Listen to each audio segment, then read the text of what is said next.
बिस्मिल्लाहिर्रहमानिर्रहीम। अस्सलामु अलैकुम वरहमतुल्लाहि वबरकातुहू।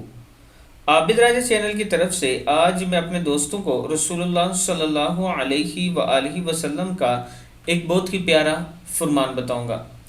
दिन के रोज़े में किस से मदद हासिल की जा सकती है।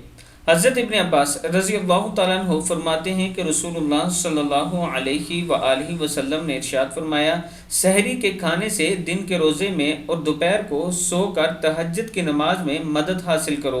इब्न माजा की हदीस है। यानी दिन के खाने में, सहरी के खाने से और दोपहर को सोकर तहज्जुद की नमाज में मदद हासिल करो। यानी नमाज़ों की पाबंदी करनी है, नमाजें सारी पढ़नी हैं। यह है रात को तहज्जुद पढ़ना है और दिन को सुबह के टाइम आपने सहरी करनी है ताकि आपका दिन अच्छा गुजरे, और रात को तहज्जुद पढ़ के अल्लाह से मदद मांगनी है।